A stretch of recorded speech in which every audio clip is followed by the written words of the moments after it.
পড়ালেখা শেষ করে একটা কোম্পানিতে চাকরির ইন্টারভিউ দিছি। চাকরি হবে বলে মনে হয় না, কারণ বর্তমানে ঘুষ মামা খালুরা না থাকলে কোনো চাকরি পাওয়া যায় না। তারপরও আশায় আছি। ইন্টারভিউ দিয়ে এসে মেসে এসে শুয়ে আছি, কিছুই ভালো লাগছে না। এমন সময় সবচেয়ে কাছের বন্ধু জয়ের ফোন। ঘুম ঘুম চোখে ফোনটা রিসিভ করলাম। কিরে, কই তুই? কেন, কি হয়েছে? কিছু না, আমরা যেখানে প্রতিদিন বসে আড্ডা দিই সেখানে চলে আয়। আচ্ছা, তুই একটু অপেক্ষা কর, আমি আসছি। তারপর ফ্রেশ হয়ে রওনা দিলাম।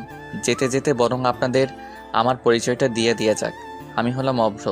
দুনিয়াতে আপন বলতে কেউ নেই। আর যার সাথে ফোনে কথা বলছিলাম সে হলো আমার কলেজ জীবনের বন্ধু জয়। এখন আপন বলতে সেই আমার কাছের লোক। আপনাদের সাথে কথা বলতে বলতে আমার গন্তব্যে পৌঁছে গেলাম। কিরে, এত জরুরি তলব, কি হয়েছে? তেমন কিছু না। তা তো চাকরির ইন্টারভিউর কি খবর? চাকরিটা কি হবে?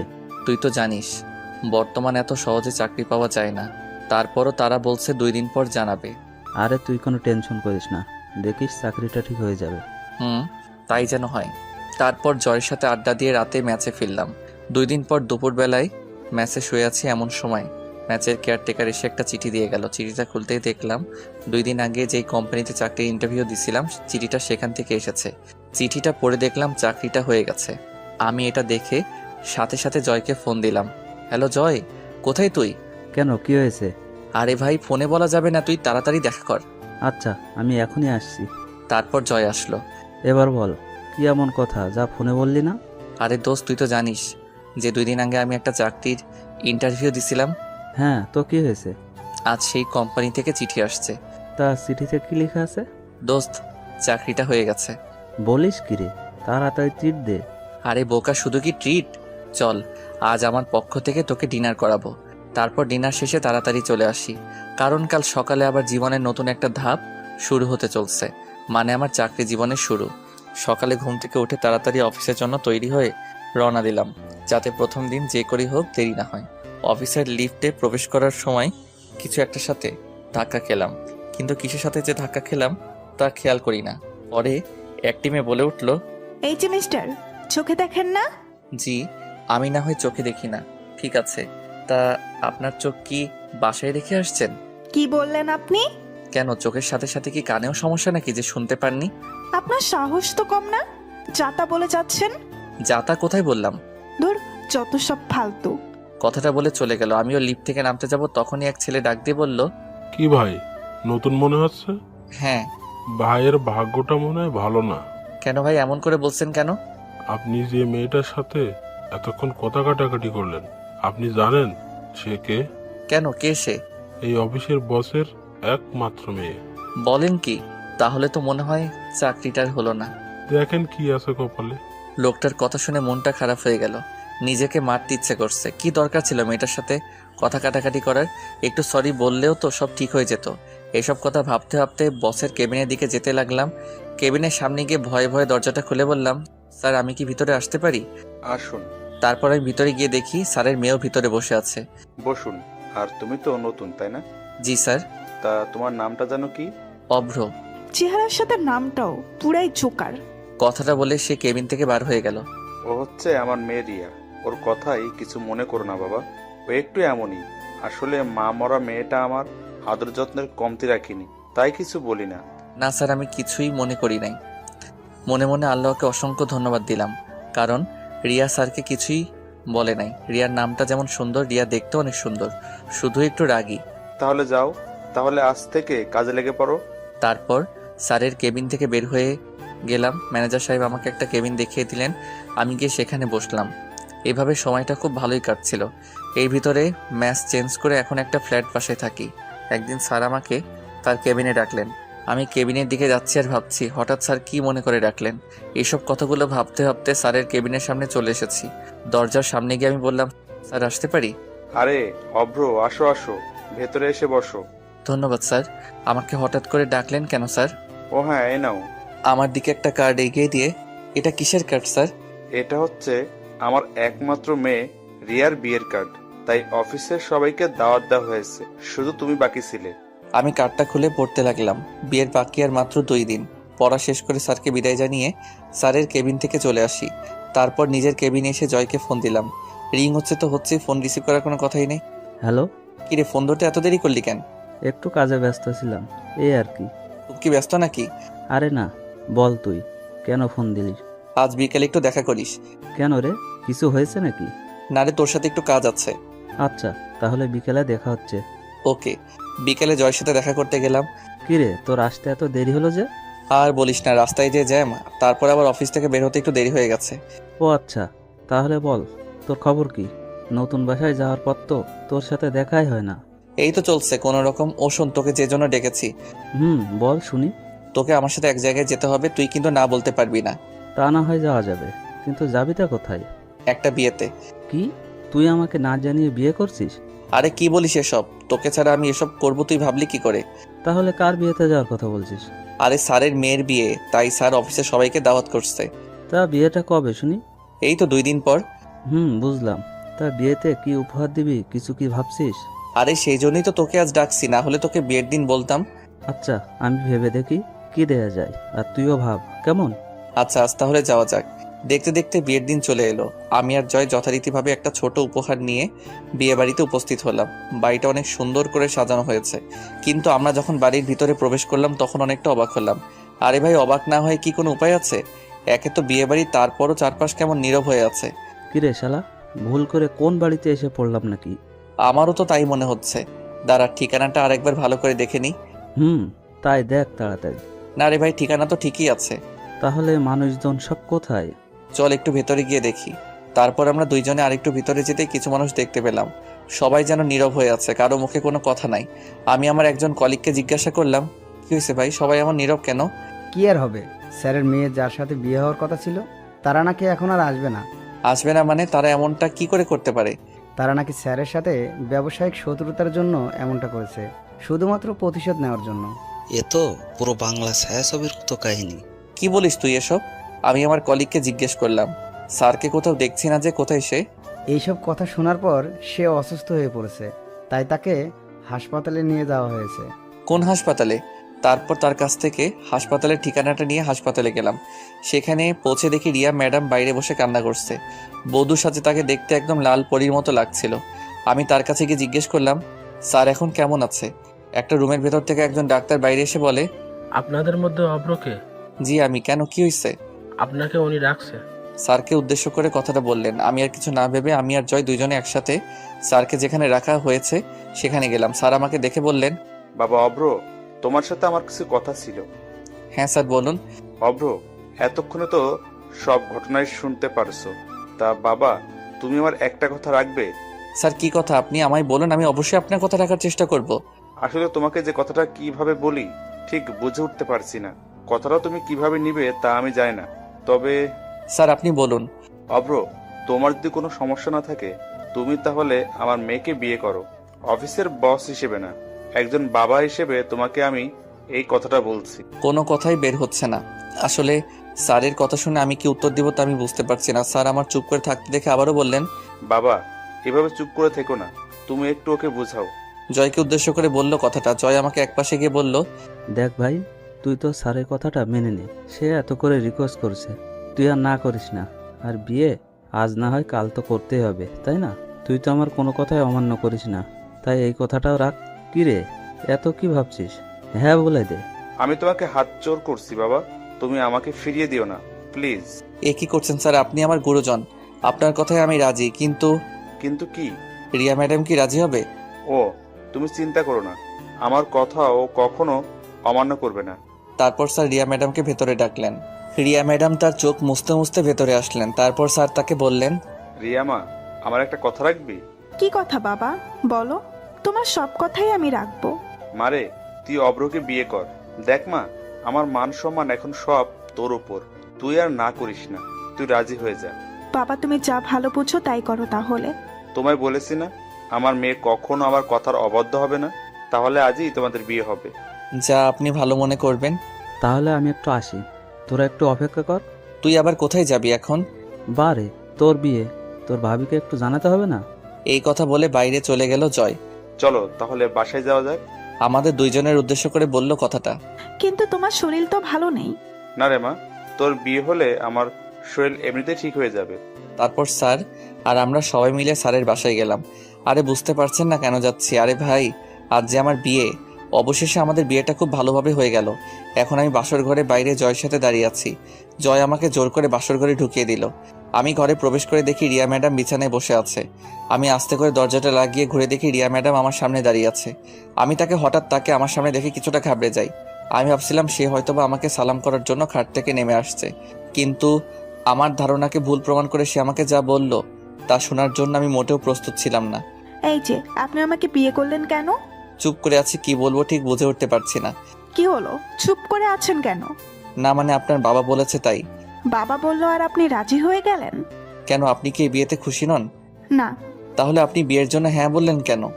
ওটা তো বাবার মান সম্মানের কথা ভেবে রাজি হয়েছি। আপনি কি করে ভাবলেন যে আমাদের অফিসের একজন সাধারণ কর্মচারীকে আমার স্বামী হিসেবে মানতে পারবো? মাথা নিচু করে রিয়া ম্যাডামের কথাগুলো শুনছি। আর হ্যাঁ, খবরদার, যদি কখনো স্ত্রীর অধিকার দেখাতে আসেন তো বুঝতেই পারছেন। কি হলো, কিছু বলছেন না কেন? আচ্ছা, আপনি যেমনটা ভালো বুঝবেন। এখন ঘুমাতে চান? আচ্ছা, এই বলে খাটের দিকে যাচ্ছি, আবারও রিয়া ডাক দিলেন। এই যে, ওদিকে কোথায় যাচ্ছেন? কেন, আপনি না বললেন ঘুমাতে যেতে? আপনাকে কি খাটে গিয়ে ঘুমাতে বলছি? যত সব। তাহলে আমি কোথায় শুবো? আমি কি জানি, যেখানে খুশি সেখানে শুবেন, কিন্তু খাটে না। তারপর আমি কি আর করব, বালিশ নিয়ে বাইরে যাচ্ছি। রিয়া পেছন থেকে আবার ডাক দিলেন। এ কি, বাইরে কোথায় যাচ্ছেন? কেন, অন্য রুমে যাচ্ছি। না, অন্য রুমে যাওয়ার দরকার নেই। আপনি এই ঘরে সোফায় শুয়ে পড়েন। কি? এত অবাক হওয়ার কিছু নেই। এখন যদি বাইরে যান, এটা যদি অন্য কেউ দেখে তাহলে আমাকে খারাপ ভাববে। উফ, মেয়ের মাথায় বুদ্ধি আছে বলতে হবে। এই কিছু বললেন মনে হয় আপনি? না না, কিছু বলি নাই তো। সত্যিই তো?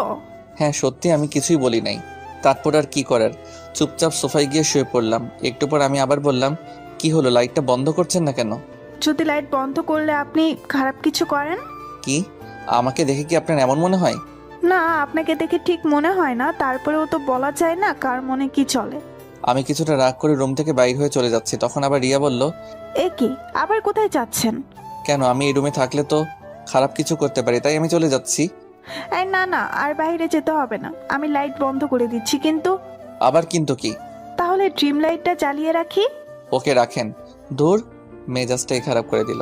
তারপর সে লাইটটা বন্ধ করলো ঠিকই, কিন্তু ডিম লাইটটা জ্বালিয়ে রাখছে। আমি আর কিছু না বলে ঘুমানোর চেষ্টা করছি, কিন্তু কিছুতেই ঘুম আসছে না। আপনারই বলুন, সোফায় শুলে কারো ঘুম আসে? তারপরও চেষ্টা করছি। কতই না স্বপ্ন ছিল আজকের এই দিনটাকে নিয়ে। ভেবেছিলাম বাসর ঘর কতই না সুন্দর হয়, আর আজ দেখছি রিয়ার দিকে তাকিয়ে দেখে সে ঘুমিয়ে গেছে। তার মুখটা দেখতে একদম নিষ্পাপ বাচ্চাদের মতো লাগছিল। যতই ওর দিকে তাকিয়ে থাকছি ততই ওর মায়ায় পড়ে যাচ্ছি। ওর মুখের দিকে তাকিয়ে থাকতে থাকতে কখন যে ঘুমাই গেছি মনে নাই। সকালের দিকে শরীরে পানি পড়ছে। আমি ভাবলাম হয়তোবা স্বপ্নের মধ্যে বৃষ্টি পড়ছে, তাই সেদিকে কোনো খেয়ালই দেই নাই। একটু পর যখন আবার পানি দিল তখন বুঝলাম না এটা কোনো স্বপ্ন না কে যেন আমার গায়ে পানি ঢেলে দিয়েছে। ঘুম ঘুম চোখে তাকিয়ে দেখি রিয়া কোমরে হাত দিয়ে দাঁড়িয়ে আছে। তাকে দেখতে তখন খুব সুন্দর লাগছিল, এমনিতেও সুন্দর, তারপর আবার শাড়ি পরেছে। একটু পর রিয়ার কথাই বাস্তবে ফিরে আসলাম। কি হলো, এভাবে তাকিয়ে কি দেখছেন? তোমায় দেখছিলাম। কি? না মানে এত সকালে এই শীতের ভিতর শরীরে পানি দিলেন কেন? এত সকাল মানে ঘড়ির দিকে তাকিয়ে দেখেন একবার। এই রে, এ তো অনেক দেরি হয়ে গেছে রে। যাও তাড়াতাড়ি খাবারের ব্যবস্থা করো, আমার খুব ক্ষুধা লাগছে। যান তাহলে ওইদিকে রান্নাঘর, রান্না করেন গিয়ে। কি, আমি রান্না করব মানে? তাহলে কে রান্না করবে? আমি রান্না করতে পারি না, আপনি গিয়ে রান্না করেন তাড়াতাড়ি। কি, মেয়ে মানুষ হয়ে রান্না করতে পারেন না? দেখুন, এসব কথা শুনতে চাই না, যান গিয়ে রান্না করেন। এই ছিল কপালে? এই কথাটা বলে রান্না করতেই রান্নাঘরের দিকে যাচ্ছি রান্না করার জন্য। আসলে আগে একা থাকতাম তাই একটু একটু রান্না করতে পারি। রান্না শেষ করে আমি যখন আসলাম, এসে তো আমি তখন পুরাই অবাক। আমার অবাক হওয়ার কারণ হচ্ছে, আমি যখন রান্নাঘর থেকে বের হলাম তখন দেখি রিয়া টেবিলে বসে বসে খাবার খাচ্ছে। আমি তার কাছে গিয়ে তাকে বললাম, এই আপনি খাবার কোথায় পেলেন? কোনো কিছু না বলে শুধু খাবার খাই। কি হলো, কিছু বলছেন না কেন? ভাবি এসেছে খাবার নিয়ে। ভাবি মানে কার ভাবি? আমাদের কথার মাঝে জয়ের বউ মানে আমার ভাবি এসে হাজির। তিনি এসে আমাকে বললেন, কি দেবর, বউকে একদিনের ভেতর আমাকে ভুলে গেলে? না মানে। থাক, আর মানে করতে হবে না, যাও তুমিও খেতে বসো। আমি আর কিছু না বলে চুপ করে রিয়ার পাশে গিয়ে খেতে বসলাম। ভাবি আপনি কখন আসলেন? আমি তো আসছি অনেক আগে। কেন? না কিছু না, এমনি জিজ্ঞেস করলাম। তারপর আমি রিয়ার দিকে তাকিয়ে দেখি সে মিটমিট করে হাসছে আর এদিকে আমার রাগ হচ্ছে। ওই ভাবি আসছে, তো আপনি একটিবার আমাকে ডাক দিতে তো পারতেন। রিয়া আমার দিকে কেমনভাবে তাকালো যেন, কিন্তু কিছুই বলল না। তা দেবর, তুমি রান্নাঘরে কি করছিলে? কি বললো ভাবি? এত সুন্দর একটা বউ পাইছি, তাকে কি করে রান্না করে পাঠাই বলেন? যদি কালো হয়ে যায়? বাব্বা, একদিনে এত প্রেম! প্রেমের আর দেখছো কি, কেবল তো শুরু। আচ্ছা, তোমরা তাহলে খাও, আমি বরং আসি। এই কথা বলে ভাবি চলে গেলেন। আর আমি রিয়ার দিকে তাকিয়ে দেখি কেমন একটা রাগী ভাব নিয়ে আমার দিকে তাকিয়ে আছে। এভাবে তাকিয়ে আছেন কেন? ওই, আমি আপনার কেমনে বউ হই? কেন, আপনার সাথে না আমার কাল বিয়ে হলো? বিয়েটা একটা অ্যাক্সিডেন্ট। আর হ্যাঁ, আপনি ভাবলেন কি করে যে আমার বাবার অফিসের একজন সামান্য কর্মচারীকে স্বামী হিসাবে মেনে নিব? এটা কখনো সম্ভব না। একটু থেমে আবার বলতে শুরু করলো, আর আমরা কিছুদিন একসাথে থাকবো, তারপর আপনাকে আমি ডিভোর্স দিয়ে দেব, বুঝলেন? কথাগুলো বলে সে রুমে চলে গেল। আর আমি বসে বসে ভাবছি, এই ছিল আমার জীবনে।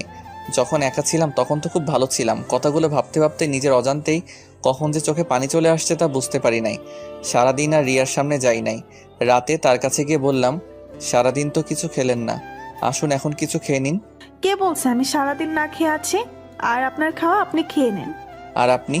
আমি বাইরে থেকে খাবার অর্ডার করছি। আমি আর কিছু না বলে রুম থেকে বের হয়ে আসবো, তখনই পেছন থেকে রিয়ার ডাক দিল। এই যে শুনুন, আমাকে এত কেয়ারলেস দেখাতে আসবেন না, বুঝলেন? আপনাকে আমার সহ্য হয় না। আমি তার কথা শুনে বাইরে চলে গেলাম। কি করব কিছুই ভালো লাগছে না। একটু রাত করে বাসায় ফিরলাম। দরজার কাছেই এসে 2-3 বার কলিং বেল বাজাতে রিয়া এসে দরজা খুললো আর বলল, কি ব্যাপার, এত রাত পর্যন্ত কোথায় ছিলেন? একটু কাজ ছিল। কি এমন কাজ যে রাত পর্যন্ত বাইরে থাকতে হবে? আমি আর কিছু না বলে সোজা রুমে চলে গেলাম।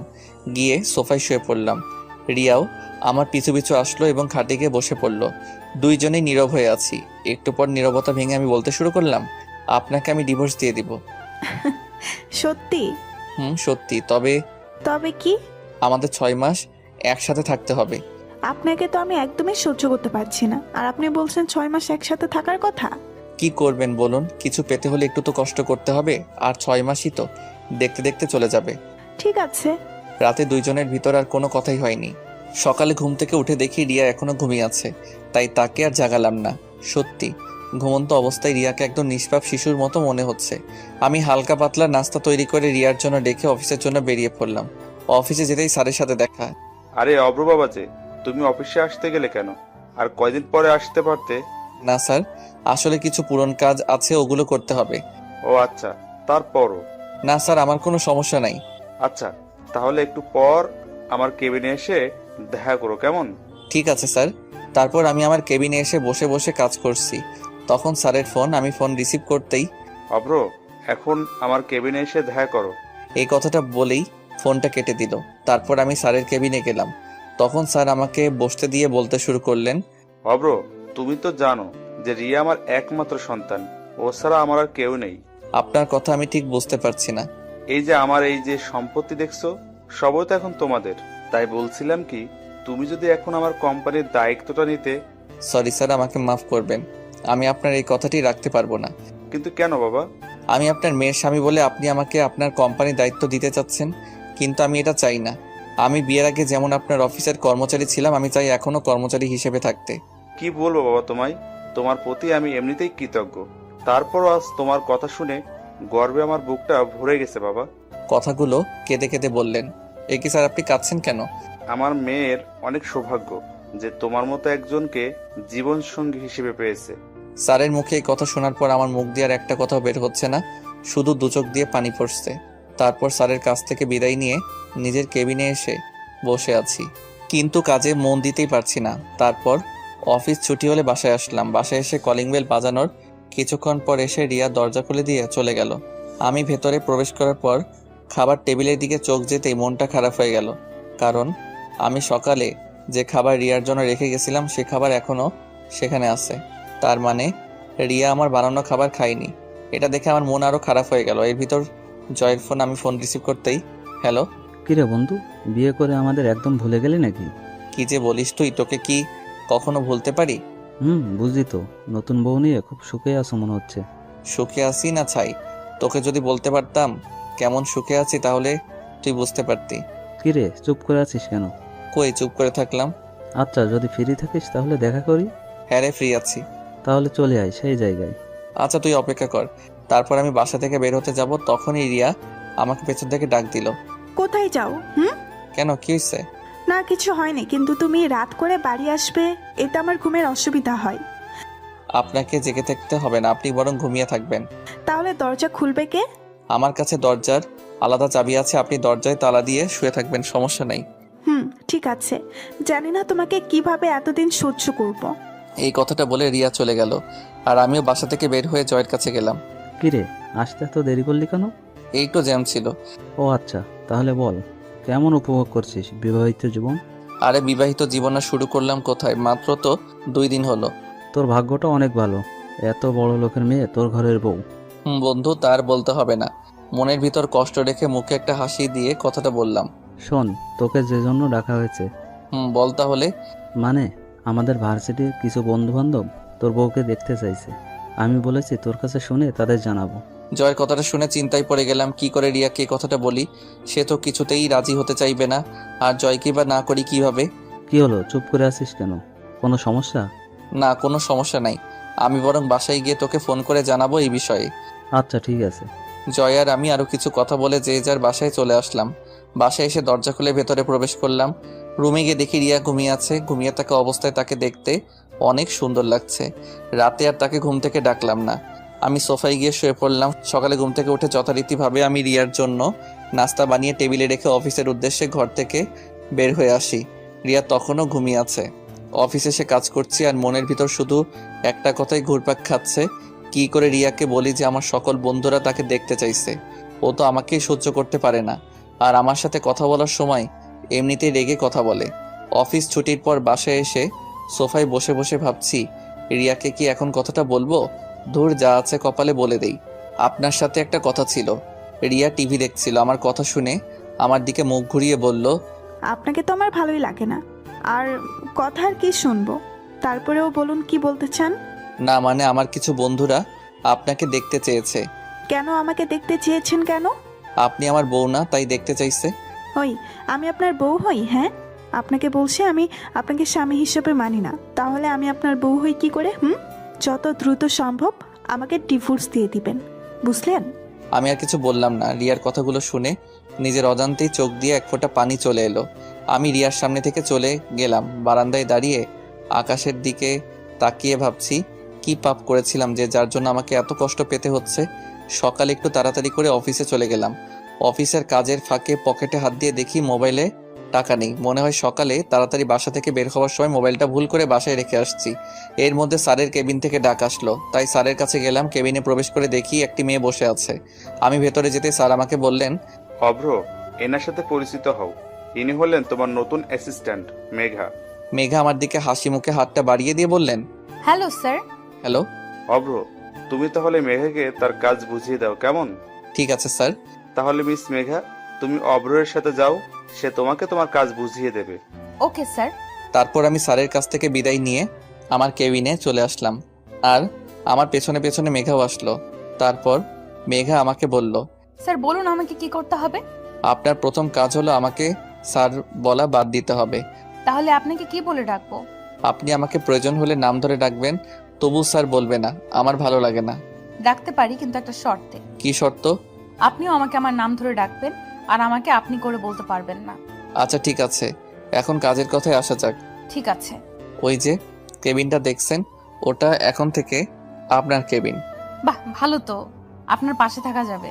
কি বললেন? না কিছু না। তাহলে এখন আপনি আপনার কাজে যান। আবার আপনি করে বলছেন? আচ্ছা সরি, কেমন? যাও, তুমি তোমার কাজে যাও।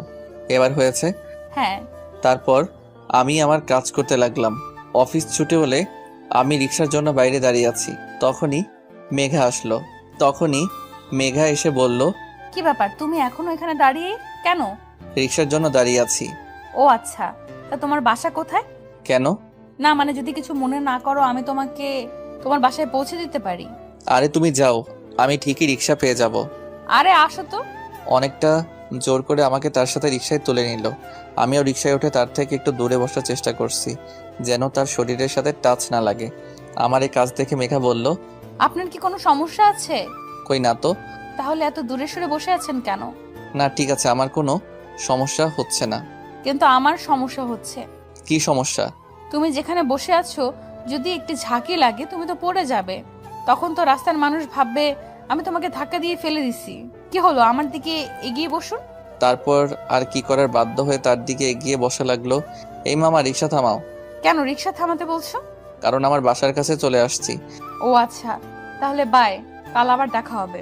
এই কথা বলে মেঘা চলে গেল আর আমি বাসার দিকে যাচ্ছি। বাসায় গিয়ে আমি যা দেখলাম তা দেখে তো আমি পুরাই অবাক। আপনারা হয়তোবা ভাবছেন আমি অবাক হলাম কেন, তাহলে শুনুন আপনাদের বলি। আমি বাসার ভিতর প্রবেশ করতে দেখে আমার সকল বন্ধুরা আমার বাসায় আসছে। এর মধ্যে জয় এসে বলে, কিরে, কেমন সারপ্রাইজ দিলাম? তোরা কখন আসলি?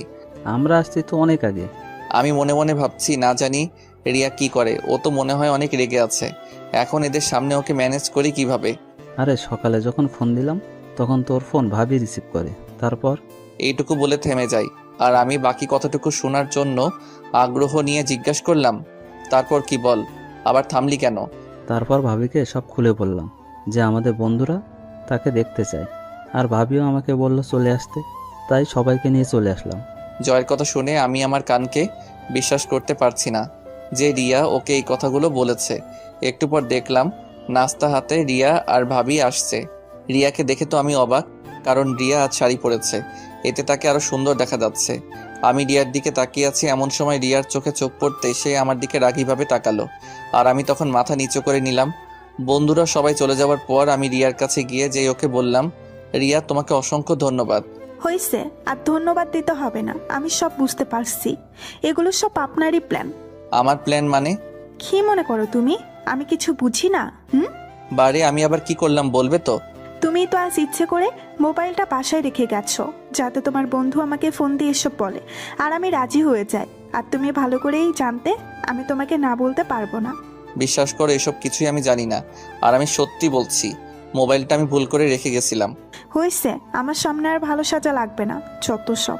কথাটা বলে রুমে চলে গেল। এইভাবেই দিনকাল চলছিল আমাদের। এতদিন হয়ে গেছে কিন্তু এখনও আমার প্রতি তার কোনো ভালোবাসা বা ভালো ব্যবহারও করি নাই, কিন্তু আমি আস্তে আস্তে রিয়াকে ভালোবেসে ফেলছি। একদিন শুক্রবারে অফিস বন্ধ, তাই সকালে শুয়ে আছি। একটু পর বুঝতে পারলাম কে যেন আমাকে ডাকছে। আমি চোখ খুলে দেখি রিয়া আমাকে ডাকছে। আমি এটা দেখে আবার চোখ বন্ধ করে নিলাম। আমার কাছে মনে হচ্ছে আমি স্বপ্ন দেখছি, কারণ রিয়া আমার সাথে ঠিক মতো কথাই বলে না। আজ এত ভালোবেসে ডাকছে, এসব কথা চোখ বন্ধ করে ভাবছি। কিন্তু একটু পর আমার শরীরে পানি ঢেলে দিল আর আমি সাথে সাথে লাফ দিয়ে উঠলাম। আমার এভাবে লাফ দিয়ে ওঠা দেখে রিয়া হেসে দিল। আমি অপলক দৃষ্টিতে তার হাসি মাখা মুখটার দিকে তাকিয়ে আছি। এই যে মিস্টার, শুক্রবার বলে ঘুমিয়ে থাকলে চলবে? যাও এখনই ফ্রেশ হয়ে এসো, আমি নাস্তা তৈরি করছি। ওর কথাগুলো যেন আমার বিশ্বাসই হচ্ছে না। কি হলো, এভাবে তাকিয়ে কি দেখছো? মনে হয় আমাকে আজই প্রথম দেখছো? উফ, যাও তো, খুব ক্ষুধা লাগছে, তাড়াতাড়ি ফ্রেশ হয়ে আসো। আমার দিকে তোয়ালেটা দিয়ে কথাটা বলে সে রান্নাঘরে চলে গেল। আমি ভাবছি আজ রিয়ার আবার কি হলো, নাকি আমি কোনো স্বপ্ন দেখছি? না, এটা তো কোনো স্বপ্ন না, যা ঘটছে সবই তো আমার সাথে ঘটছে। আমার তো বিশ্বাসই হচ্ছে না। তারপর আমি ফ্রেশ হয়ে বাইরে আসতে দেখি রিয়ার বাবা, মানে আমার স্যার, সোফায় বসে আছে। এবার আমি সবকিছু বুঝতে পারছি কেন রিয়া আমার সাথে আজ কেন এত ভালো ব্যবহার করছে। তারপর সবাই বসে একসাথে নাস্তা করছি। এমন সময় স্যার বললেন, তা বাবা অব্র, তুমি সোফায় কেন শুয়েছিলে? কি বলবো স্যার, আপনি যদি সত্যিটা শুনেন তাহলে বুঝতেন আমি কেন সোফায় শুয়েছিলাম। কি হলো বাবা, চুপ করে আছো কেন? আমার চুপ করে থাকতে দেখে রিয়া বলল, বাবা, ও কি বলবে? আমি বলছি কেন ও সোফায় শুয়েছিল। না জানি এখন আবার কোন সত্যটা বলবে কে জানে। বাবা জানো, তোমার জামাই খুব খারাপ। কেন রে, ও আবার কি করলো? কি করেনি তাই বলো? আমি কাল রাতে বললাম আমাকে যেন আজ ঘুরতে নিয়ে যায়, কিন্তু ও কিছুতেই রাজি হলো না। তার এক কথা আমাকে ঘুরতে নিয়ে যেতে পারবে না, তাই আমি তাকে শাস্তি হিসাবে সোফায় শুতে দিচ্ছি। হায় হায়, মাইয়া কয় কে তো দেখি মিথ্যা বলায়ও পটু। আমি অবাক দৃষ্টিতে রিয়ার দিকে তাকিয়ে আছি। না অব্র, তুমি কিন্তু কাজটা একদম ঠিক করনি। না স্যার, আসলে না, আমি আর কিছুই শুনতে চাই না। আমি চাই তোমরা দুজনে আজ কোথাও থেকে ঘুরে আসো। ঠিক আছে। কি, এখনো রাজি হলে কেন? আমার দিকে তাকিয়ে একটা মুচকি হাসি দিয়ে কথাটা বলল, তাহলে তোমরা বরং আমার গাড়িটা নিয়ে যাও, কেমন? সরি স্যার, মাফ করবেন, আমি আপনার গাড়ি নিয়ে ঘুরতে যেতে পারবো না। কেন গাড়ি নিতে পারবে না? কারণ আমি চাই না যে আমার স্ত্রীকে তার বাবার টাকায় ঘোরাতে। আমার নিজের যতটুকু সামর্থ্য আছে তাই দিয়ে আমি তার সব ইচ্ছা পূরণ করার চেষ্টা করব। অব্র, তোমাকে যতই দেখছি ততই অবাক হচ্ছি আমি। বাবা, ও কিন্তু তোমাকে অপমান করছে। না রে মা, ও তো ঠিক কথাই বলেছে। না পাপা। পুরো কথা বলতে না দিয়ে স্যারের ফোন আসলো, তাই তিনি ফোনে কথা বলছেন।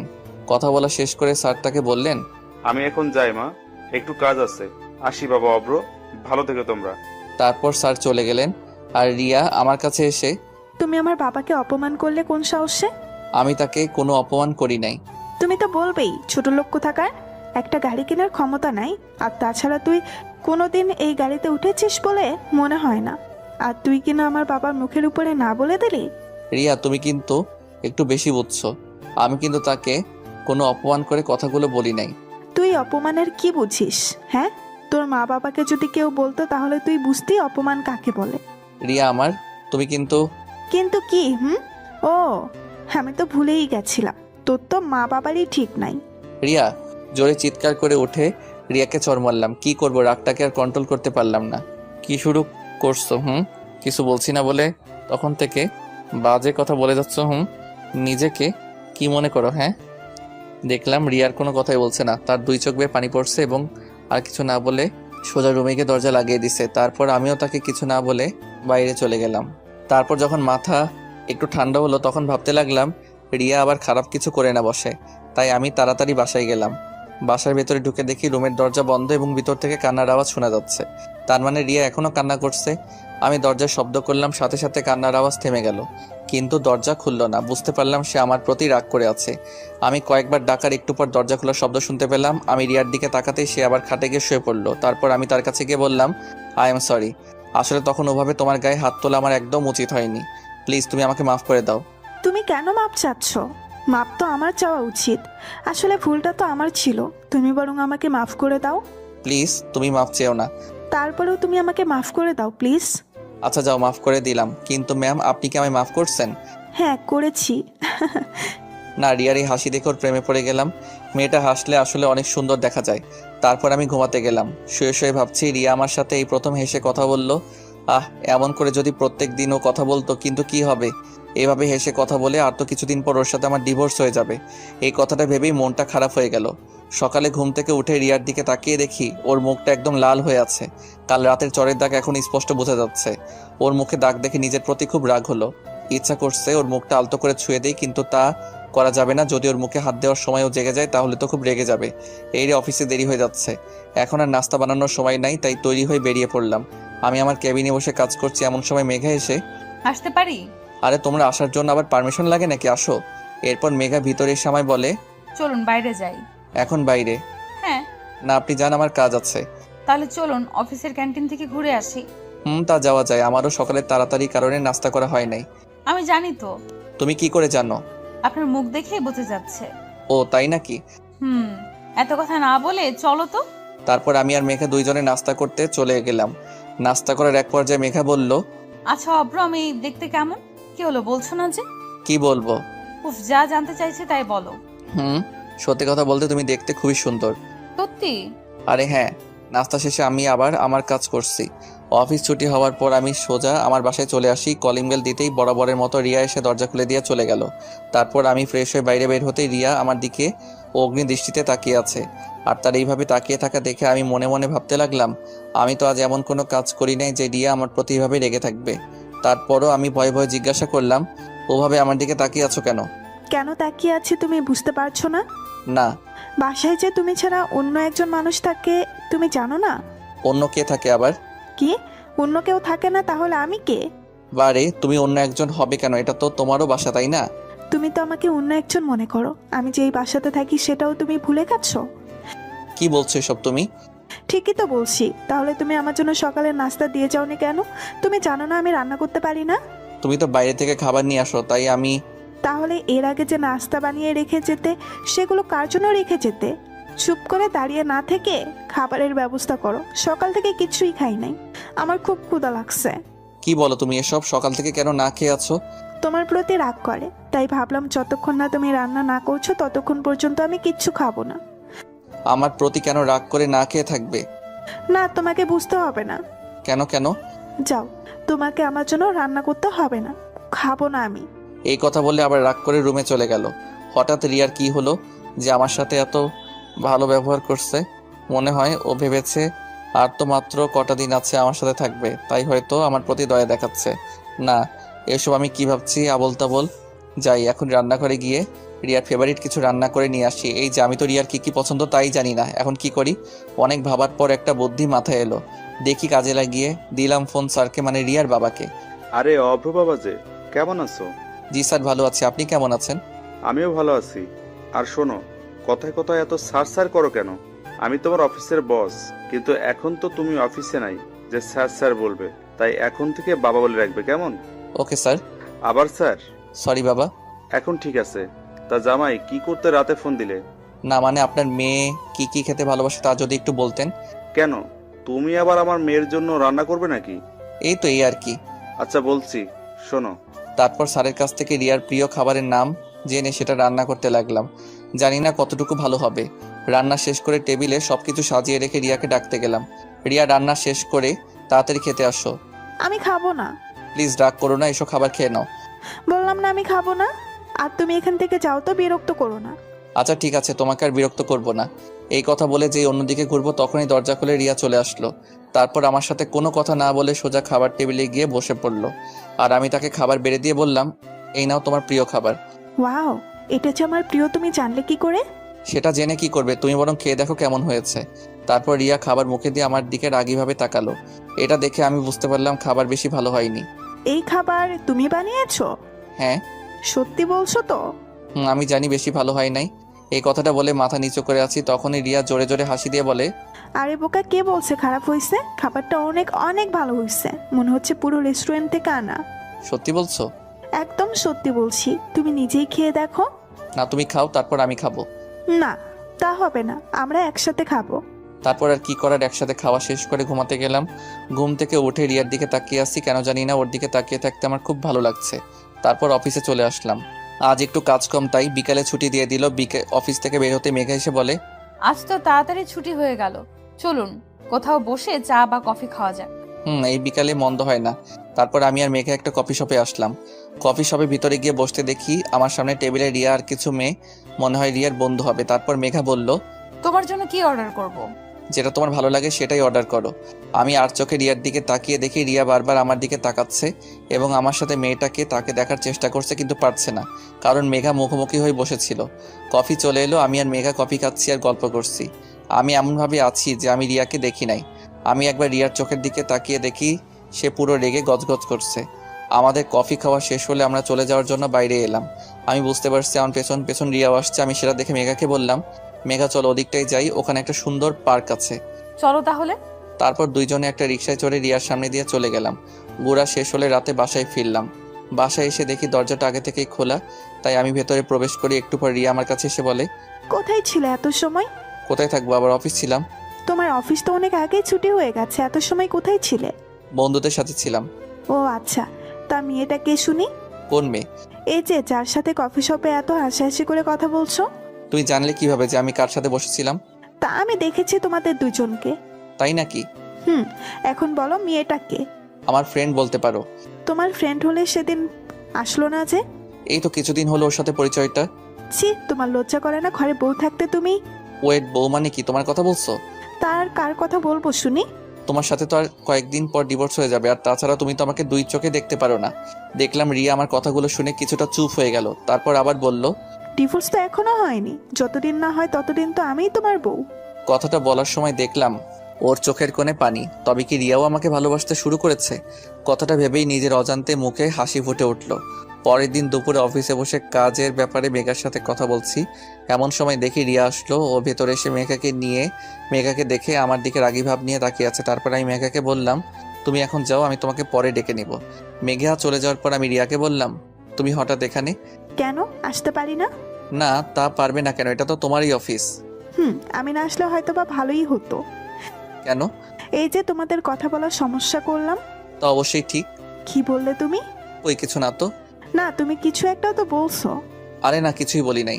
আমি দেখলাম রিয়ার হাতে টিফিন বাটি, তাই আমি তাকে বললাম, হাতে কি, ওটা আমার জন্য আনছো?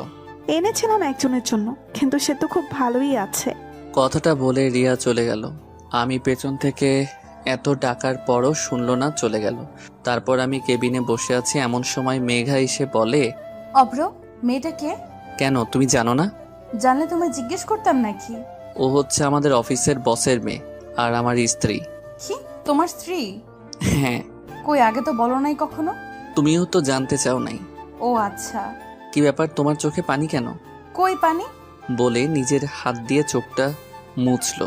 আমি দেখতে পাচ্ছি তোমার চোখে পানি। মনে হয় চোখে কিছু পড়েছে। কই দেখি তো। না, তোমাকে দেখতে হবে না। বলে সে চলে গেল। অফিস ছুটি হওয়ার পর কোথাও মেঘাকে দেখলাম না। তারপর আমি বাসায় চলে আসি। বাসায় এসে ফ্রেশ হয়ে রান্না করতে যাব, তখনই রিয়া এসে বলে, তোমাকে আজ রান্না করা লাগবে না। তাহলে রাতে খাবো কি? আজ আমি রান্না করছি। কি বলো তুমি? রান্না করা শিখলে কবে? রান্না করতে পারি না, তবে রান্না করার চেষ্টা করছি। সেগুলো কি খাওয়ার মতো হয়েছে? যাও, তোমাকে খাওয়া লাগবে না। আরে আরে, দেখো আবার রাগ করে। দাও, তাড়াতাড়ি খেতে দাও, খুব ক্ষুধা লাগছে। রিয়া মুখে হাসি নিয়ে খাবার বেড়ে দিল। আমি খাবার মুখে দিয়ে দেখি একটা খাবারেও লবণ হয়নি এবং খুব ঝাল হয়েছে। কেমন হয়েছে? খুব ভালো হয়েছে। তুমি এত ভালো রান্না করতে পারো, তাহলে আগে কেন রান্না করো নাই? সত্যি বলছো তুমি? হ্যাঁ। তারপর রিয়া নিজে খেতে বসলো। এই কি করছো তুমি? কেন, আমি খাবো না? না, এগুলো তো আমার জন্য রান্না করছো, তাই আমি খাবো। বারে, প্রথমবার রান্না করলাম, খেয়ে দেখতে হবে না কেমন হয়েছে? তারপর আর কি করার, সে খেতে বসলো। খাবার প্রথমে মুখে দিতেই ফেলে দিয়ে পানি পানি বলে চিৎকার করতে লাগলো। আমি তাকে পানি ধরে দিলাম। তারপর সে পানি খেয়ে আমাকে বলল, এত বাজে হয়েছে, তুমি খাচ্ছ কি করে? ছি ছি। তুমি এত ভালোবেসে আমার জন্য প্রথমবার রান্না করছো, এটাই অনেক। রিয়া শুধু আমার মুখের দিকে তাকিয়ে বলল, না, তোমাকে এটা খেতে হবে না, আমি বাইরে থেকে খাবার অর্ডার করছি। না, অর্ডার করলে তোমার জন্য করো, আমি তো আজ এগুলিই খাবো। খাওয়া শেষ করে ঘুমাতে গেলাম। ঘুম থেকে উঠে ফ্রেশ হয়ে বাইরে আসার সাথে সাথে রিয়া আমার দিকে একটা কাগজে মোড়ানো খাম দিয়ে বলে, এটা নাও। কি এটা? আমি কি জানি, এটা একজন লোক এসে দিয়ে গেল, বললো তোমায় দিতে। আমি রিয়ার হাত থেকে খামটা নিয়ে পড়তে লাগলাম। পড়া শেষ হতেই রিয়া আমাকে বলল, কি এটা? এতে কি আছে? ওই যে তুমি যা চেয়েছিলে তাই। মানে কি? এটা ডিভোর্স পেপার, উকিল সাহেব পাঠিয়েছে। এখন এটাতে দুইজনে সাইন করে দিলে তুমি মুক্ত হয়ে যাবে। কথাটা শুনে রিয়ার মুখটা ফ্যাকাশে হয়ে গেল। এই নাও, আমি সাইন করে দিছি, এখন তুমি সাইন করে দিলেই হয়। কথাগুলো বলে আমি অফিসে চলে আসি। একটু পর ফোনটা বেজে উঠলো। ফোনের দিকে তাকিয়ে দেখি স্যার ফোন করছে। হ্যালো। অভ্র, তুমি এখনই হাসপাতালে চলে আসো। কেন স্যার, কি হয়েছে? রিয়া, রিয়া। বলুন না, রিয়ার কি হয়েছে? ও ঠিক আছে তো? বাবা, রিয়া সুসাইড করেছে। কথাটা শুনে আমার পায়ের নিচ থেকে যেন মাটি সরে গেল। তাই আর এক মুহূর্ত দেরি না করে তাড়াতাড়ি বেরিয়ে পড়লাম হাসপাতালের উদ্দেশ্যে। হাসপাতালে গিয়ে স্যারকে বললাম, স্যার রিয়া কোথায়? বলুন না, রিয়া কোথায়? অপারেশন থিয়েটারে। জানি না মেয়েটা কেন এমন পাগলামো করলো। সকালে হঠাৎ বাসায় গিয়ে সোজা নিজের রুমে চলে গেল। আমি পেছন থেকে ডাকার পর একটি বারও আমার ডাক শুনলো না। পরে আমি ঘরে গিয়ে দেখি সে বিষ খেয়েছে। কথাটা বলে কান্না করতে লাগলো। তারপর আবার বলল, তোমার সাথে কিছু হয়েছে? আসলে পুরো কথাটা আর বলতে পারলাম না। এর মধ্যে ডাক্তার চলে এলো। আমি তাড়াতাড়ি ডাক্তারের কাছে গিয়ে জিজ্ঞাসা করলাম, ডাক্তারও ঠিক আছে তো? দেখুন, রোগী এখন ঠিক আছে, একটুবার ওনাকে বেডে দেয়া হবে। ডাক্তার, আমি কি ওর সাথে দেখা করতে পারি? যান, কিন্তু প্লিজ ডাক্তার। আচ্ছা, যান তাহলে। তারপর আমি ভেতরে গিয়ে দেখি রিয়া ঘুমিয়ে আছে। ওকে দেখতে একদম বাচ্চাদের মতো লাগছে। আমি গিয়ে ওর মাথার কাছে বসে আছি। একটু পর রিয়া আস্তে আস্তে চোখ খুললো। তারপর আমি তাকে বললাম, কি ব্যাপার, এমন পাগলামো কেন করছো তুমি? কি করব বলো? তোমাকে যদি না পাই তাহলে এই জীবন রেখে কি লাভ বলো? তোমার সাথে যে খারাপ ব্যবহার করেছি, এতে করে তুমি আমাকে কখনো মেনে নিতে পারবে না। তাই বলে তুমি সুইসাইড করবে? কেন বাঁচালে আমাকে? আমি মরে গেলেই তো ভালো হতো। ঠাস করে রিয়ার গালে চড় মারলাম। তুমি আমাকে মারলে? মেরেছি, বেশ করেছি। আমার বউকে আমি মারছি, আর একবার যদি মরার কথা মুখে আনো তাহলে আবার মারবো বলে দিলাম। ভালোবেসে ফেলছি গো তোমায়। এই কয়দিন তোমায় অনেক ভালোবেসে ফেলছি। কথাগুলো আমাকে জড়িয়ে ধরে কেঁদে কেঁদে বলতে লাগলো। আমিও তাকে জড়িয়ে ধরে কেঁদে কেঁদে বললাম, আসলে এটা কোনো দুঃখের কান্না নয়, এটা হচ্ছে আনন্দের কান্না। আমিও যে তোমায় অনেক ভালোবাসি। যেদিন তোমায় প্রথম দেখেছি সেদিন থেকে তোমায় ভালোবেসে ফেলছি। তাহলে ডিভোর্স পেপারে সই করলে কেন? ওটা তো ডিভোর্স পেপার ছিল না। তাহলে? তুমি ভুলে গেছো, আজ তোমার জন্মদিন। ওটাতে তোমার জন্মদিনের শুভেচ্ছা কার্ড ছিল, আর তুমি সেটাকে ডিভোর্স পেপার ভেবে সুইসাইড করতে গেছো। তবে রে দুষ্টু, দেখাচ্ছি তোমায় মজা। আরে আরে, কি করো? ডাক্তার তোমাকে নড়তে বারণ করছে। তারপর আমি রিয়াকে জড়িয়ে ধরে কপালে ভালোবাসার স্পর্শ এঁকে দিলাম। এর মধ্যে স্যার এসে আমি কি আসতে পারি? না, এখন কারো আসা যাবে না। আমায় জড়িয়ে ধরে কথাগুলো বলল। এই পাগলি, কি করো, ছাড়ো বলছি, স্যার দেখছে তো। দেখলে দেখুক, আমার স্বামীকে আমি জড়িয়ে ধরছি। ওকে, থাকো তোমরা। 2 দিন পর রিয়াকে নিয়ে বাসায় ফিরলাম। রাতে রিয়াকে বললাম, আমি কি সোফায় শুবো? কি বলো তুমি? সোফায় শুতে চাও? এখনো দাঁড়াও তাহলে। এই বলে আমাকে দৌড়ানি দিল। আমি দৌড় দিয়ে খাটে শুয়ে পড়লাম। রিয়াও আমার বুকে এসে শুয়ে পড়লো। তারপর আমি বললাম, আচ্ছা আমাদের তো বাসরাত হয়নি, চলো না আজ আমরা বাসরাত উদযাপন করি। যাও দুষ্টুকু থাকার। এই বলে লজ্জায় তার মুখটা আমার বুকে সাথে চেপে ধরলো। তারপর আমরা 2 জন মিলে হারিয়ে গেলাম ভালোবাসার অতলে। সকালে রিয়ার ডাকে ঘুম ভাঙলো। দেখলাম সে গোসল করে এসে আয়নার সামনে দাঁড়িয়ে তার চুল শুকাচ্ছে। আমি পেছন থেকে তাকে জড়িয়ে ধরলাম। তাই কি করছো? ছাড়ো বলছি। না, ছাড়তে মন চাইছে না। অফিস নেই আজকে? আজ যেতে মন চাইছে না, মন চাইছে সারাদিন তোমাকে এভাবে জড়িয়ে ধরে থাকি। তা বললে তো হবে না, যাও গিয়ে ফ্রেশ হও, আমি নাস্তা দিচ্ছি। তারপর আর কি করার, ফ্রেশ হতে চলে গেলাম। ফ্রেশ হয়ে এসে নাস্তা করে অফিসে যাওয়ার জন্য বের হতেই রিয়া বলল, এই শোনো, আজ একটু তাড়াতাড়ি ফিরবে কেমন? ওকে মহারানী। এই বলে রিয়ার কপালে ভালোবাসার স্পর্শ এঁকে দিলাম। অফিসে এসে যা শুনতে পাই তার জন্য আমি মোটেও প্রস্তুত ছিলাম না। মেঘা নাকি চাকরি ছেড়ে দিছে। কথা শুনে খুব অবাক হলাম। হঠাৎ কি এমন হলো যার জন্য সে চাকরি ছেড়ে চলে গেছে? এই কথাগুলো ভাবছি আর এমন সময় দেখলাম মেঘা আমার কেবিনের দিকে আসছে। মেঘা, আমি সব কি শুনছি? তুমি নাকি চাকরি ছেড়ে চলে যাচ্ছ? যা শুনেছেন সত্যি শুনেছেন। এসবের মানে কি? হঠাৎ করে চাকরিটা ছেড়ে দিচ্ছ কেন? আপনার জন্য। আমার জন্যে মানে কি বলছো এসব তুমি? জানেন আমার বাবাকে? আমি কি করে তোমার বাবাকে চিনবো? আমি তো তাকে দেখি নাই। আমার বাবা হচ্ছে এদেশের একজন স্বনামধন্য ব্যবসায়ী। নাম শুনেছেন? হ্যাঁ, তা শুনবো না কেন? তাছাড়া অফিসের একটা কাজে আমার সাথে তার ভালো পরিচয়ও আছে। তার মানে তুমি স্যারের মেয়ে? হ্যাঁ, আপনি ঠিকই ধরেছেন, আমি তার একমাত্র মেয়ে। তাহলে তুমি এই অফিসে চাকরি করছো কেন? শুধু তোমার জন্য। আমার জন্য কেন? তুমি যেদিন প্রথম আমাদের অফিসে গিয়েছিলে সেদিনই আমি তোমাকে দেখি, এবং সেদিন প্রথম দেখাতেই তোমাকে আমার ভালো লাগে, আর এই ভালো লাগা থেকেই আস্তে আস্তে তোমাকে ভালোবেসে ফেলি। এইটুকু বলে থেমে গেল আর কথাগুলো কেঁদে কেঁদে বলছে। তারপর আবার বলতে শুরু করলো, শুধু তোমার একটি নজর দেখার জন্য তোমার ভালোবাসার টানে এই অফিসে তোমার সহকারী পদে চাকরি নেই। কিন্তু আমি জানতাম না যে আমার ভালোবাসার মানুষটি আগে থেকে অন্য কারো হয়ে আছে। যখন জানলাম তখন নিজেকে শেষ করে দিতে চেয়েছিলাম। যাকে ভালোবাসি তাকে পাবো না যখন, তখন বেঁচে থেকে আর কি লাভ বলো? পরে ভাবলাম আমার ভালোবাসাটা না হয় তোমার আর রিয়ার মাঝেই বেঁচে থাক। কথাগুলো বলেই আমাকে জড়িয়ে ধরলো। আমি এখন কি করব কিছুই বুঝতে পারছি না। ভালোবাসি অভ্র, তোমাকে অনেক ভালোবাসি। তোমাকে ছাড়া যে আমি একটা মুহূর্তও থাকতে পারবো না। আমি তোমার সাথে থাকলে আমি আর নিজেকে ধরে রাখতে পারবো না। তাই আমি এখান থেকে চলে যাচ্ছি। জানি তোমাকে ছাড়া থাকতে কষ্ট হবে, তবুও চেষ্টা করব তোমাকে ছাড়া বেঁচে থাকার। কথাগুলো আমাকে জড়িয়ে ধরে বলছিল, পরে আমাকে ছেড়ে দিয়ে বলে, আর একটা কথা, আমি যদি তোমার মনে কোনো কষ্ট দিয়ে থাকি তাহলে আমাকে মাফ করে দিও, আর ভালো থেকো। কথাটা বলে কাঁদতে কাঁদতে চলে গেল আমার কেবিন থেকে। আর আমি সেখানেই দাঁড়িয়ে আছি। জানি না কখন নিজের অজান্তে চোখে পানি চলে এসেছে। একটু পর রিয়ার ডাকে বাস্তবে ফিরে আসি। কি হয়েছে তোমার? সেই কখন থেকে ডাকছি, কোনো সাড়া নেই তোমার। ও তুমি, তা কখন এলে? এই মাত্রই আসলাম। ও কি এমন ভাবছিলে যে আমি কখন আসছি তাও বুঝতে পারো নাই? না, তেমন কিছু না। তা তুমি হঠাৎ কি মনে করে অফিসে আসলে যে? কেন, আমার আসতে পারুন নাকি? তা হবে কেন? তারপরও আমাকে সম্পূর্ণ কথা বলতে না দিয়ে রিয়া বলল, আমি আসছি আমার মহারাজকে দুপুরের খাবার খাওয়াতে। তাই নাকি? তাহলে তাড়াতাড়ি করো, খুব ক্ষুধা লাগছে। আমি নিজের হাতে তোমার জন্য তৈরি করছি। কি খাওয়ার মতো তৈরি করছো তো, নাকি আগের দিনের মতো? কথাটা শুনে রিয়ার মুখ থেকে মুহূর্তেই হাসি চলে গেল। তারপর আমি তাকে বললাম, কি হলো, খাবার কি দিবে নাকি এমনভাবে দাঁড়িয়ে থাকবে? তারপর রিয়া আস্তে আস্তে আমাকে খাবারগুলো দিল। আর আমার মুখের দিকে কেমন হয়েছে তা জানার জন্য আগ্রহ নিয়ে তাকিয়ে আছে। আমি খাবারটা মুখে দিয়ে দেখলাম না, আজ খাবারটা অনেক ভালো হয়েছে, যা আপনাদের লিখে বোঝাতে পারবো না। তারপর আমার মনের মাঝে একটু দুষ্টামি করার কথা মাথায় আসলো। তাই আমি রিয়াকে বললাম, এটা কি রান্না করছো তুমি? এটা কোনো মানুষ খেতে পারে? দেখি আমার কাছে আসো তো। আমার কাছে আসতেই রিয়ার গালে একটা কিস করলাম। এটা কি হলো? কেন, তুমি বুঝতে পারো নাই? তুমি আমাকে কিস করলে কেন? বারে, তুমি আমার জন্য এত ভালো রান্না করে আনছো, সেই পুরস্কার হিসেবে কিছু তো তোমাকে দিতে হয়, তাই দিলাম আর কি। তাহলে তুমি প্রথমে বললে কেন যে ভালো হয়নি? ওটা তো তোমাকে রাগানোর জন্য বলেছিলাম। তবে রে, যাও, তোমার সাথে আর কোনো কথাই বলবো না। এই রে, মনে হয় বউটা আমার অভিমান করছে। এখন কি করি? তাই বললাম, আমার পাগলিটা কি রাগ করছে? আমি কারো পাগলি না। কে বলছে? তুমি তো শুধু আমারই পাগলি। বললাম তো না। আচ্ছা যাও, তোমার আমার সাথে কথা বলা লাগবে না। তুমি আমার সাথে কথা না বললে আমিও কিছু খাবো না। না খেলে নাই। আচ্ছা ঠিক আছে।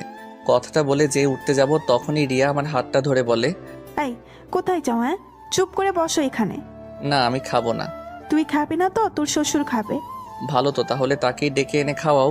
আমাদের কথার মাঝে রিয়ার বাবা মানে স্যার এসে হাজির। কাকে ডেকে আনার কথা বলা বলি হচ্ছে?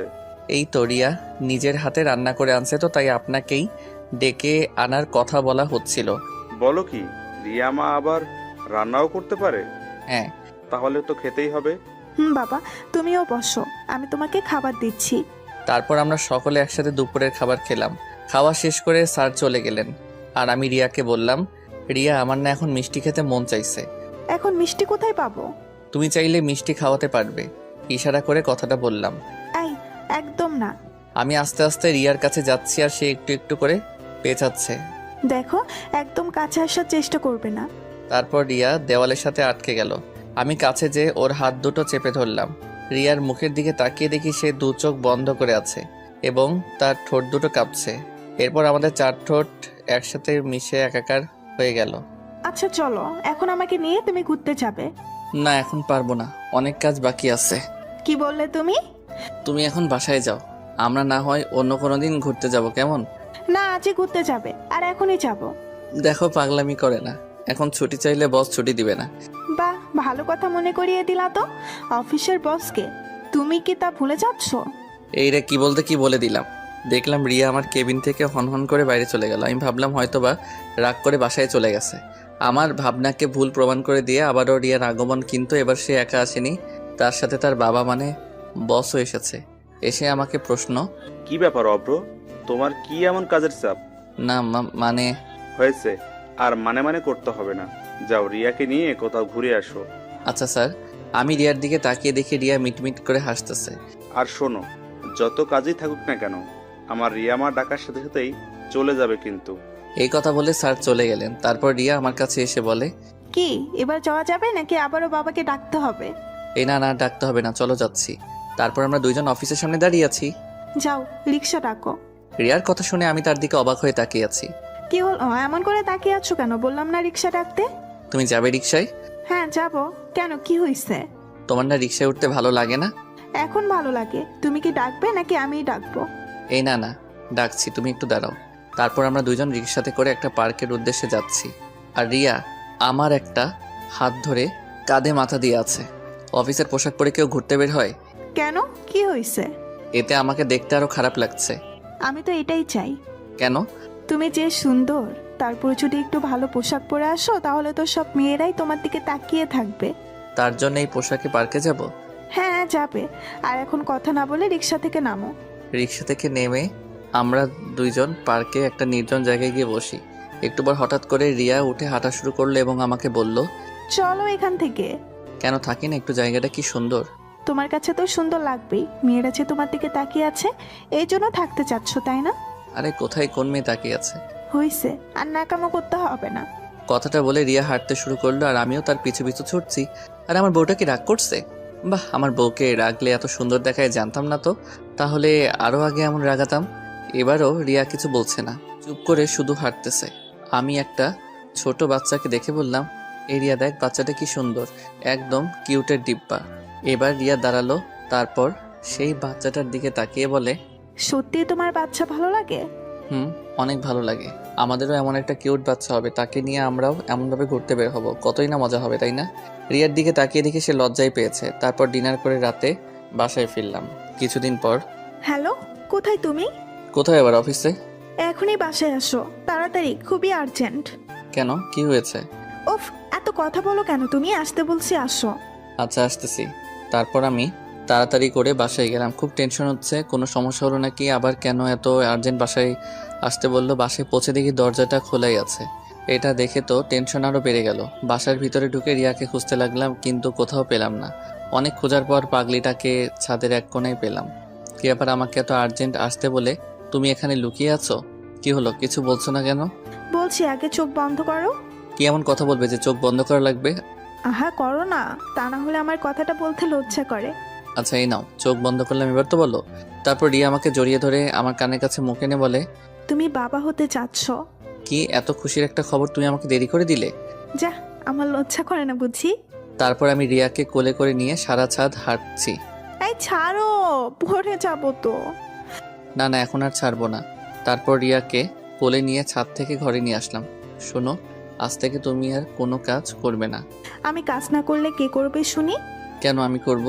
তাই বুঝি? তাই। ওরে আমার জামাইটা রে, সে নাকি সব কাজ করবে।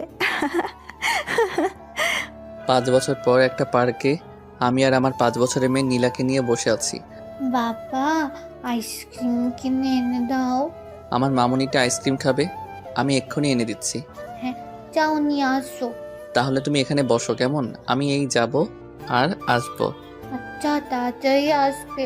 তারপর আমি আইসক্রিম নিয়ে আসছি।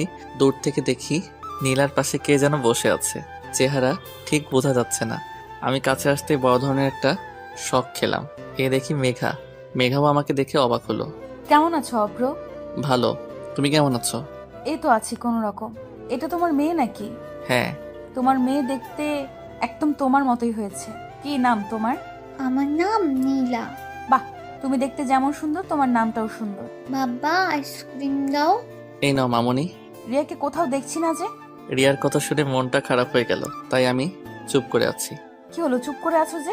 রিয়া আর নেই। নেই মানে কি বলছো তুমি? হ্যাঁ, সে আমাকে ছেড়ে অনেক দূরে চলে গেছে, যেখানে গেলে কেউ আর শত ডাকার পরেও ফিরে আসে না। কি বলো এসব? রিয়া মারা গেছে? হ্যাঁ, নীলাকে জন্ম দিয়েই সে আমাকে ছেড়ে চলে গেছে। কথাগুলো বলার সময় বুঝতে পারলাম আমার চোখ দিয়ে পানি পড়ছে। মেঘার দিকে তাকিয়ে দেখি তার চোখেও পানি। তারপর আমি চোখের পানি মুছে মেঘাকে বলি, তাহলে এবার বলো তোমার খবর কি, বিয়ে করছো? জীবনে একজনকেই ভালোবেসেছিলাম, আর সে হলো তুমি। তোমাকে ছাড়া আর কাউকে ভালোবাসতে পারি নাই বলে আজও আমি বিয়ে করিনি। আমাদের কথার মাঝে নীলার নানা মানে আমার স্যার চলে এলো। আরে মেঘা, কেমন আছো? জি স্যার, ভালো আছি। তাহলে মেঘা, একদিন আসো আমাদের বাসায়। আন্টি প্লিজ আসবেন। তুমি যখন বলছো তাহলে তো আসবোই। নীলাকে কোলে নিয়ে কথাটা বলল। তারপর আমরা মেঘাকে বিদায় দিয়ে বাসায় চলে আসলাম। এখন আর স্যারকে অফিসে যেতে দেই না, কারণ রিয়া মারা যাওয়ার আগে বলে গেছিল আমি যেন তার বাবাকে নিজের বাবা মনে করি, আর অফিসের সব দায়িত্ব আমি নেই। একদিন বাসায় বসে অফিসের কিছু কাজ করছি, এমন সময় দেখি মেঘা এসেছে। ভেতরে আসতে পারি? আরে তোমার ভেতরে আসতে আবার বলা লাগে নাকি, চলে এসো। তারপর মেঘা ভেতরে এসে আমার সামনে বসলো আর আমি আমার মতো কাজে ব্যস্ত। এটা দেখে মেঘা বলে, নীলা কোথায়? উপরে, মনে হয় তার নানার সাথে আছে। তারপর মেঘা উপরে চলে গেল। আমি কি নানা নাতির খেলার মাঝে আসতে পারি?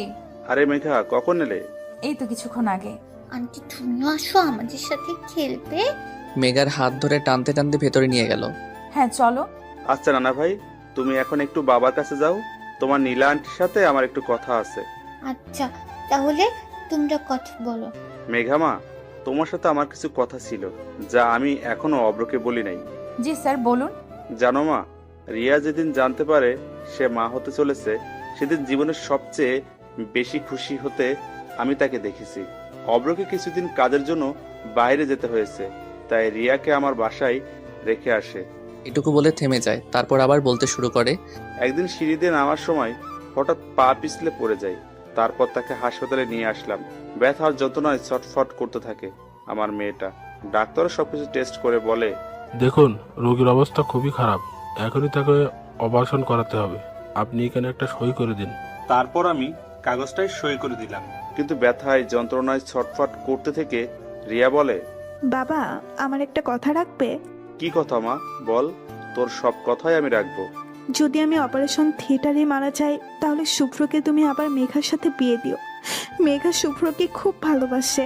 না মা, তুই চুপ কর, দেখিস তোর কিছুই হবে না। না বাবা, তুমি কথা দাও শুভ্রকে তুমি মেঘার সাথে বিয়ে দিবে। বাবা দেখো, আমার এমনই কপাল, আফ্রোকেও শেষবারের মতো একটিবার চোখের দেখাও দেখতে পারলাম না। না মা, তুই অভ্রকে দেখবি। আমি ওকে ফোন দিচ্ছি, ও আসছে বলেছে। এরপর রিয়াকে অপারেশন থিয়েটারে নিয়ে যাওয়া হয়। এর মধ্যে অভ্র চলে আসে। এসেই, আমার রিয়ার এখন কি অবস্থা? ডাক্তার ওকে অপারেশন করতে নিয়ে গেছে, তুমি কোনো টেনশন করো না। কিছুক্ষণ পর অপারেশন থিয়েটার থেকে ডাক্তারকে বেরিয়ে আসে দেখে অভ্র ছুটে যায় তার কাছে। ডাক্তার, আমার রিয়া কেমন আছে, ও ভালো আছে তো? আপনার মেয়ে সন্তান হয়েছে, কিন্তু আমরা অনেক চেষ্টা করেছি, তারপরেও আপনার স্ত্রীকে বাঁচাতে পারিনি। ডাক্তারের মুখে এই কথা শুনে অভ্র নিচে বসে পড়ে, আর আমার যে পুরো পৃথিবীটা উল্টে যায়। আমি অভ্রকে ধরে নিয়ে রিয়ার লাশের পাশে নিয়ে গেলাম। আমার থেকে বেশি কেঁদেছিল ও। তারপর রিয়ার দাফনের কাজ সম্পূর্ণ করা হলো। কি বলবো মা, অভ্রকে আমি ওদিন সবচেয়ে বেশি দুর্বল হতে দেখেছি। আমার থেকে বেশি দুর্বল হয়ে পড়েছিল সে। এখন তুমি বলো মা, তুমি কি আমার রিয়ার শেষ ইচ্ছাটা পূরণ করবে? হ্যাঁ আমি করব। আমার যে ওর ইচ্ছা পূরণ করতেই হবে। এভাবে মেঘা প্রতিদিন অব্রের বাসায় আসে, আর এই কয়েকদিনে নীলার সাথে তার খুব ভালো সম্পর্ক হয়ে যায়। আচ্ছা নীলা, আমি যদি তোমার মা হই তাহলে কেমন হয়? সত্যি তুমি আমার মা হবে? কি মজা, কি মজা! তাহলে তোমাকে আমি মামুনি বলে ডাকবো। হ্যাঁ ডাকো। মামুনি। এই কথা বলে মেঘাকে জড়িয়ে ধরে। মেঘাও তেমনি নীলাকে জড়িয়ে ধরে। নীলা? ও ঘুমিয়ে গেছে। ও কিছু না খেয়ে ঘুমিয়ে গেল। না, আমি ওকে খাইয়ে দিয়ে ঘুম পাড়িয়ে দিয়েছি। কি বলো, নীলা খেলো? ও তো আমাকে ছাড়া খায় না। যাই হোক, চলো তোমায় বাসায় দিয়ে আসি। হুম। তারপর মেঘাকে তার বাসায় দিয়ে আসলাম। কিছুদিন হলো মেঘা আর আমাদের বাসায় আসছে না। এর ভিতর নীলার কান্নার আওয়াজ শুনতে পেলাম। কি ব্যাপার, আমার পরিটা কান্না করছে কেন? দেখো না বাবা, মামুনি কয়েকদিন ধরে ফোন ধরছে না। কে তোমার মামুনি? আমি আমার মেঘা মামুনির কথা বলছি। সে তোমার মামুনি হয় না। চলো নাস্তা করবে। সকালে কিছু খাওনি তোমরা? না, সে আমার মামুনি হয়।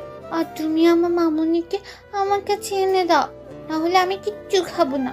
এই কথা বলে কান্না করতে করতে রুমে চলে গেল। আমি পড়ে গেলাম মহা বিপদে। এখন আমি কি করব কিছু বুঝতে পারছি না। এসব ভাবতে ভাবতে অফিসে চলে গেলাম। রাতে বাসায় এসে শুনি নীলা এখনো কিছু খায় নাই। নীলা, মা চলো কিছু খেয়ে নিবে। না, আগে তুমি মামুনিকে এনে দাও। বলছি না তুমি চলো খেতে, একদম বাচ্চাদের মতো করবে না।